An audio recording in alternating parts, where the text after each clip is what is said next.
안녕하세요. 역곡 1동, 역곡 2동, 원미 1동, 춘희동, 도당동 출신 국민의힘 광래경입니다.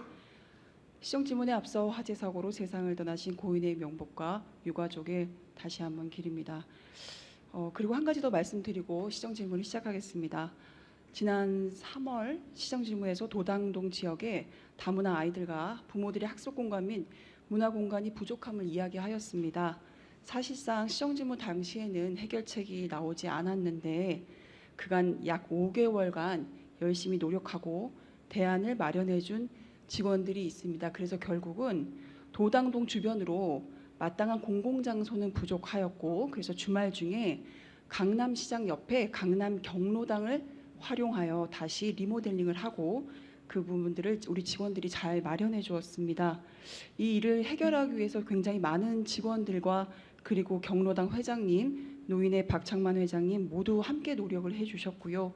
그리고 노인복지과 사회복지 8급 장승우 주무관님, 김윤주 노인여가복지팀장님, 여성가족과 김은희 외국인 주민지원팀장님, 김선미 여성과장님, 그리고 정리나 노인복지과장님, 그리고 총괄해주신 박하버 국장님까지 정말 모두 고생해 주셨습니다. 시장께서 이런 분들은 한번 좀 격려를 좀 해주시면 좋을 것 같습니다. 할 수 없었던 일을 어떻게든 이렇게 해냈다는 자체가 감사한 것 같고요. 그리고 도당동 경로당은 앞으로 주말에 다문화 가정의 아이들과 부모와 그리고 우리 할머니들이 함께 공부하고 텃밭을 가꾸면서 공부는 물론 한국의 우리 정서까지 함께 배우고 나눌 것입니다. 그리고 할머니들께는요, 경기도 교육청으로부터 예산을 받아서 아주 조금이지만 자원봉사 실비까지 지급될 것으로 기대하고 있습니다. 이미 내년도 예산에는 확보가 되었고요. 그래서 함께 살펴봐 주신 모든 우리 직원분들과 함께 좀 모두 노고에 제가 심심한 감사를 표합니다. 그럼 시정질문을 시작하겠습니다. 오늘 제가 준비한 내용은 4개인데 오늘 아침에 혼났어요. 위원장이 시정질문을 한다고 혼났는데 외람되지만 앞으로도 계속 좀 할 것 같아서 좀 양해를 좀 먼저 구하겠습니다. 첫 번째로는 간단하게 농아인협회 사무실 이전에 관한 질문입니다. 농아인협회 사무실 혹시 가보셨나요? 사진 잠깐만 띄워주시겠어요? 사진은 사진대로 좀 보아주시고, 지금 건물에 물이 새고 건물 자체가 매우 지금 정리가 되지 않는 상황입니다. 물이 새서 온갖 곳이 다 뜯어지니까, 그리고 계단으로 3층 4층까지 우리 65세 이상 최고령이 90세 농아인 장애인들이 올라다닙니다. 그 엘리베이터가 없어요. 납득이 되시나요? 근데 이 민원이 제가 행정복지위원회이면서도 이 이야기를 들은 이유는 너무나 대안이 마련되지 않아서 이 자리에서 공개적으로 다시 한번 이야기했습니다. 8대 때부터 9대까지 그리고 최근에까지 애타게 나온 질문 중 하나고요. 이곳에는 아마 8대 때는 김한석 의원님이 시작으로 9대 때 들어와서는 장혜영 의원님 그리고 박찬희 의원님까지 모든 의원님들이 시정질문에 한 번씩 언급을 했습니다. 하지만 아직까지도 해결되지 않았고요. 춘희동에서 중동, 심곡동 개인 소유 건물에 송내역 로데오 거리 근처에 갔다가 오정 어울마당 갔다가 중동 푸르지오 갔다가 원종동 마사의 건물까지 갔어요. 그런데 다시 중동 힐스테이트 기부채나 갔다가 덕유마을에 다녀왔는데 농아인협회 사무실은 아직도 정해져 있지 않습니다. 제가 보니 시정연구원 들어간 데는 판타지아 건물에 들어가면 딱 적격일 것 같아요. 왜냐하면 지역 주민 반발도 없고요. 장애인 복지과가 아닌 시장과 재산관리과의 답변을 요청하겠습니다. 원종동 마사의 건물은 코로나 이전부터 계획을 갖고 있어요. 속수무책 계획만 하는 것이 계획이 아니라 거기에 보면 옆에 보면 경기 신체복지에도 있고요. 농아인협회까지 장애인에게 새롭게 내줄 생각은 없는지, 그렇다면 원종동 마사의 건물이 아니라면 또 다른 대안은 없는지 묻습니다. 장애인복지과에서 대안을 내놓아도 결국 재산관리과에서 다른 용도로 쓰겠다고 하면 늘 밀리기 일쑤입니다. 오정 어울마당이나 힐스테이 기부채나 공간도 우리 직원들이 다 쓰고 광역동에서 일반동으로 복원하면서 다 우리가 쓰고 있습니다. 그러니 이제 장애인복지과에서는 그만 답을 하시고요. 재산관리과에서 대안을 마련해서 답해 주시기 바랍니다. 그리고 농아인협회와 관련된 부지를 찾는 이 시정 질문은 제발 이번이 마지막이기를 희망합니다. 정확한 답변과 좀 꼼꼼하게 재산부서에서 확인하셔서 그 대안을 찾아주시기 바랍니다. 다음은 부천 화재 사건 관련입니다. 사실 무책임한 사고 앞에서 우리 행정의 부족함을 다시 돌아봅니다. 돌아보지 않으면 나아가지 못하기 때문인데 그래도 잘 대처해 주시고 또 고생하신 모든 공무원분들께는 수고의 말씀을 아끼지 않겠습니다. 하지만 이번 사고에서 가장 아쉬움이 많이 남고 언론에서 많이 나온 이야기들이 매트거든요. 에어매트. 근데 그거와 반해서 사다리차 이야기가 나옵니다. 사다리차라도 폈으면 더 구조가 좀 빠르지 않을까? 왜 안 했을까? 왜 못했을까? 어떤 상황이 벌어졌길래 그랬을까 해서 저도 소방에 관련된 분에게 전화를 드려봤더니 사다리차를 고정하기 위해서 필요한 7.5m 이상 그리고 그 반경을 돌려면 15m 이상 정도의 도로가 필요한데 만약에 우리 시에 있는 그 도로 사진을 좀 띄워주시겠어요? 방금 제가 좀 뭔가 확대는 안 되는 거죠. 지금 도로 폭이 16.5m라고 되어 있는데요. 오늘 방금 들어오기 전에 확인해 보니까 15m고요. 15m에 인도가 3m 양쪽으로 있으니까 6m를 빼면 9m입니다. 여긴 집수바지까지 포함한 3m입니다. 그럼 9m에 주차가 2.5m 되어 있습니다. 양쪽에 2.5m, 2.5m, 5m를 빼니까 5점 몇 m 정도 되죠. 인도와 도로라 하면 인도를 다 포함하니까 인도까지 다 쓰면 됩니다. 그렇게 다 쓴다 하더라도 그 경사면이 있어서 그것을 활용하지 못했다는 게 소방의 이야기고 또 하나 두 번째는 이 사다리차를 그 좁은 도로에 사다리차를 피게 되면 다른 소방 활동을 하지 못한다고 합니다. 궁극적인 사람을 구해야 되고 응급실로 보내야 되고 구급차를 대령해야 되고 거기다가 살수차를 보내야 되는데 이 하나를 필 경우에 도로폭이 좁아서 다른 활동을 소방 활동을 하지 못한다는 이유가 있어서 사다리차를 피지 못하고 어쩔 수 없는 선택을 했었다고 합니다. 현장에서. 이제 우리가 할 일을 좀 돌아봐야 되지 않을까요? 호텔 앞이나 숙박시설, 다중이용시설 그 뒷골목에는 이마트가 있어요. 다시 한번 이런 끔찍한 사고들이 난다면 여러분들께서는 다시 우리는 이 자리에 앉아서 너무나 창피할 것 같습니다. 도로가 도로로서 온전히 사용하게 하려면 주차장을 빼야 합니다. 근데 우리 주차장은 시설이 부족합니다. 왜냐하면 돈이 없고 땅이 없기 때문이죠. 그러면 궁극적으로 이런 문제점들이 발생할 수 있는 요소들은 좀 제거해야 그 도로에 유용한 기능을 하지 않을까 생각돼서 이번에 분명하게 행정에서 주민들의 요구가 있어도 안전에 대한 문제가 우선이라면 그것은 행정에서 선택해야 되는 방향이라고 생각합니다.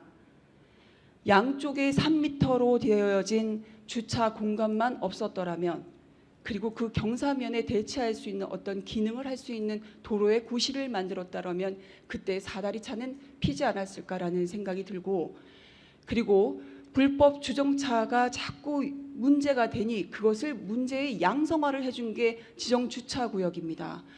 그냥 불법 주정차가 있었으면 끌고 가면 될 것을 지정주차구역은 모든 사람에게 전화를 해서 차를 빼달라는 양해를 구해야 합니다. 아무리 위급하더라도. 그래서 그날 차도 아직 주차되어 있는 그런 과정에서 사다리차가 과연 있을 수 있었을까? 그리고 저곳에는 꼭 지정주차가 필요했을까? 다시 한번 행정에 요구합니다.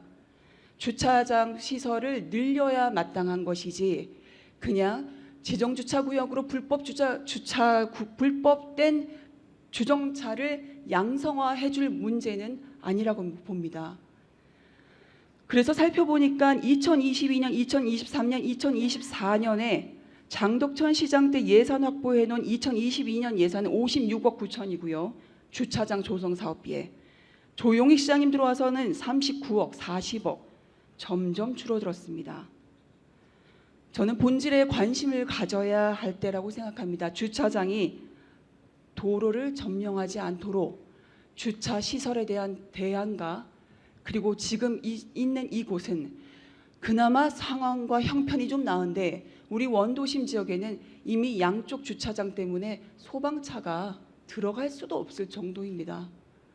어떻게 할 것인지 이제 경종을 울리고 행정에서 이 주차와 소방과 불이 났을 때 안전에 대한 문제 이것들을 어떻게 해결할 것인지 그 대안을 분명하게 마련해 주시기 바랍니다. 우리가 아무 잘못이 없는 것이 아닙니다. 우리가 지금 모든 잘못이 소방당국에 넘어갔지만 우리가 모두 잘못을 안 한 것이 아닙니다. 부천시도 행정에 책임이 있습니다. 사다리 차를 못 필 수 있는 그 도로를 만들어낸 것은 옳지 않습니다. 어떻게 해야 될지 그 대안을 분명히 마련해 주시고 그 적절한 예산도 사용해 주시기 바랍니다. 특히 숙박업소나 다중이용시설 등에는 특별히 시급하게 더 점검해야 할 것이고 39억 40억이면 시정연구원 안 하면 될 것 같습니다. 세 번째는 시정연구원에 대한 질문을 하기 전에 조직 개편에 대해서 먼저 질문하겠습니다. 2024년 1월 1일 아니죠. 2025년 내년이죠. 1월 1일 조직 개편을 앞두고 있습니다. 김만수 시장 마지막 임기 4년간의 2016년 7월 4일자로 한 차례 구청 폐직 조직 개편을 했습니다. 장덕천 시장 임기 4년간의 2019년 7월 1일자 광역동시의 조직 개편을 했습니다. 조용익 시장 임기 2년간 정확히 말하면 내년 1월 1일자 25년도까지 포함하여 30개월 동안 조직 개편이 벌써 세 번째입니다. 10개월에 한 번씩 조직 개편을 하는 꼴이죠. 직원들이 의자에 앉아 있을 시간이 없을 것 같습니다. 왜 이렇게 자주 할까요? 스스로 한 조직 개편을 스스로 다시 바꾸는 거예요. 보통 시장이 바뀌면 대단히 조직 개편을 하죠. 전임 시장이 해놓은 조직 개편이 불편한 사항들이나 요구 사항들을 개편하는 그 대폭 개편을 합니다. 그런데 우리는 우리 스스로 바꾸고 또다시 그 실책을 인정하고 또다시 바꿉니다. 그런데 그것을 또다시 바꿔요. 3번은 대폭인데 적게는 8차례 정도 했습니다. 식당이 자주 바뀌는 곳이 있어요. 그리고 이름이 자주 바뀌는 식당들이 있습니다. 장사 잘 되는 곳을 보지 못했습니다. 잘 안 되는데 내실을 쌓는 것이 아니라 자꾸 겉모습만 바꾸고 자꾸 간판 바꾸고 지금 우리 시가 그런 모습 같아요. 지난 1월 1일자부터 이번에 그 시정 개편하는 조직도를 하나 보여주시겠어요? 다음 거요. 네. 아실 분들은 다 우리 직원들은 다 아실 거예요. 행정국이요. 분명히 2023년 12월에 직제순 7위에 있었습니다. 7번째 있었어요. 근데 어느 날 2024년 1월 1일 날 2번째로 올라왔습니다. 보좌기관 빼고요. 정책실을 빼면 실장실을 빼고 나면 행정국이 국순위 1순위입니다. 인사와 조직과 총무를 담당하는 행정국이 1순위 언제 어느 순간에 국단이 1순위로 올라왔습니다. 그렇게까지 권한을 편향되게 하는 것은 옳지 않습니다. 다음 사진 하나 보여주시겠어요? 그 전 사진일 거예요. 지금 이거는 세종특별시 조직 및 업무입니다. 세종특별시에서 가장 두드러진 거는 행정부시장, 부시장의 업무입니다. 부시장 밑에 운영지원과가 있죠. 그리고 세종특별시에는 외로운 전담관이 있습니다. 외로운 그 직원들이 1인 가구들이 많아서 이 외로움 전담관이 생겼습니다. 매우 시에 부족한 지점들을 분명하게 지적하는 외로움 전담관이 생겨서 그 역할을 대신하고 있습니다. 그리고 행정부시장의 운영지원과에 더 자세히 들어가면 서무, 인사, 후생복지, 교육, 인사와 총무, 조직을 담당하는 부서를 이제는 그 국단위에서 빼서 부시장이 하겠다라는 취지입니다. 이 이야기는 여러분들께서 무엇을 시사하는지 알 겁니다. 자꾸 회전문 인사를 하는 우리 국단위에 배치할 것이 아니라 밀어주고 끌어주고 땡겨주는 그들만의 그 조직 안에 들어갈 것이 아니라 인사를 이제 분리하셔야죠. 이런 정도 한다면 세 번째 조직 개편이 아마 시장께는 유의미했을 텐데 여전히 행정국은 1순위로 국단이 1순위로 들어와 있고 인사를 담당하는 행정국이 제일 우두머리에서 제일 불편하게 쳐다보고 있습니다. 그리고 우리 부천시 조직 개편 다시 띄워주시기 바랍니다. 이번에 경제환경국이 늘었습니다. 국이 하나 늘었죠. 과장은 줄이고 팀장은 줄이고 국장이 늘었습니다. 광역동에서 일반동, 그리고 원미구청, 소사구청, 오정 3개 구청을 부활하면서 구청의 업무를 더 강화해야 주민들에게 다가가는 행정조직이 될 텐데 이거는 본청을 늘렸습니다. 물론 경제를 우선시하겠다는 취지겠죠. 하지만 납득이 되지 않습니다. 경제국을 또 만들었는데요. 경제국을 만들었는데 위에 전략 담당관 보이시나요? 전략 담당관의 역할은 첨단 산업 대응을 조성하고 그리고 기업 유치를 하는 것입니다. 그래서 전략 담당관을 내부에서 공모하겠다고 합니다. 장덕천 시장 때 미세먼지 담당관을 내부에서 공모하겠다고 했었는데 공모되지 않았습니다. 그래서 그냥 임명했습니다. 경제국을 만들었는데 어떻게 경제를 경제의 꽃이 첨단 산업을 지금 우리 대장동에 있는 그 산업단지를 조성하고 기업을 유치하는 게 경제국장의 가장 으뜸인 일이고 꽂힌 일을 국장이 있는데 과장하게 내어주고 국장은 무엇을 합니까? 그렇다면 국은 왜 설치했습니까? 하지 말아야죠. 국장을 둘 이유가 없습니다. 그리고 경제환경 지금 여기 보면 부서의 과부서는 안 나와 있는데요. 6개 이내의 부서를 하다 보니까 여기저기 옹기종기 찢어져 있습니다. 경제환경국에 경제와 환경을 묶었습니다. 환경국에서는 계속 얘기하죠. 상하수도로 빼달라고. 근데 6개 이내로 하니까 상하수도가 6개 걸렸거든요. 6개라는 개수 때문에 본연의 성질의 업무를 줘야 되는 국에 보내지 못하고 경제환경이라는 마치 맞지 않는, 하나는 기업을 유치해야 되는데 하나는 기업을 규제하러 나가야 돼요. 건축에서 허가를 내주고 감독하는 거랑은 이건 차원이 다른 문제입니다. 그냥 상하수도 자원단이 6개가 넘더라도 본질적인 환경국은 다시 보내줘야지 맞지 않겠나요? 그러다 보면 경제국은 3개의 부서니까 또 유지가 안 돼요. 그러니까 자꾸 부서를 갖다 옮겨놓고 찢어지고 이런 상황들이 발생을 하는데, 그럼 과감하게 경제국을 만들지 않았으면 됩니다. 경제를 중요시하는 업무를 하고 그렇게 했어야 마땅한 거지, 뭔가 불안정한 요소들이 계속 있는데 조직 개편을 3번째 단행하는데 곧 이어서 4번째 할 것 같다는 불안정함이 있습니다.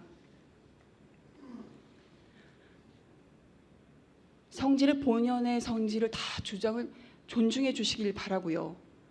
꼭 어떤 부서를 어디에 옮겨놔라 이런 것이 아닙니다. 지금 우리 조직 2025년 1월 1일자에 있는 조직 개편은 적어도 행정국을 인사와 조직과 어떤 업무들을 분리해주고, 그것이 어떤 향후의 조직에 자꾸 인사를 했다라는 그런 문제의식을 끼치지 않게 해줘야 된다면 우리부터 세종시에처럼 그런 것도 한 번은 노력해보고 한 번은 용역을 줘서 검토해보고 이런 정도 했다라면 조직 개편을 칭찬에 마다하지 않겠습니다. 전면적으로 검토해 주시기 바랍니다. 저렇게 되면요, 7급, 8급은 어떻게 저연차에 있는 직원들은 어떠한 노력으로 배치했는지 궁금합니다. 시장께서 총괄적인 시정 질문에 대답을 좀 해주시길 바랍니다. 마지막으로 시정연구원에 대해서는 간단하게 말씀드리겠습니다. 적어도 우리가 행정을 하려면 절차를 좀 갖춰 왔으면 좋겠습니다. 앞으로 언제까지 있을지 모르는 시정연구원 5년간의 100억이라고요? 거짓말하지 마세요. 지속발전협의회가 처음에는 직원 2명으로 들어왔습니다. 바로 6개월 있다가 3명으로 늘어났고요.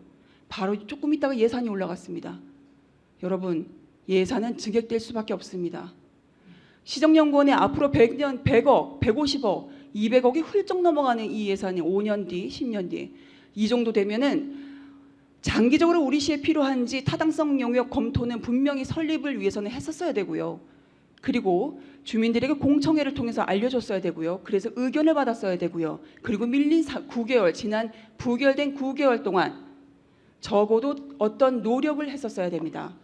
이제는 다수당의 수가 다 채워졌다 하여 이 시정연구원을 다시 올리는 것은 옳지 않습니다. 그리고 야당에서 시정연구원에 대한 비판을 하는 것은 매우 온당한 일입니다. 비난받을 일이 아닙니다. 지금 중앙정부에서 민주당도 야당의 역할을 하고 있잖아요. 우리도 시장께 비난받을 일이 아닙니다. 그럼 적어도 시정연구원 올 때 그 비난에 대한 사과는 분명히 하셨어야 됩니다. 11초 동안 이 사업에 시정연구에서 하는 사업에 3억이라는 돈이 28건을 한다는 것은 연구 영역을 한다는 것은 말도 안 되는 일입니다. 25억이라면 모를까요? 광래 의원님 발언을 마무리해 주시기 바랍니다.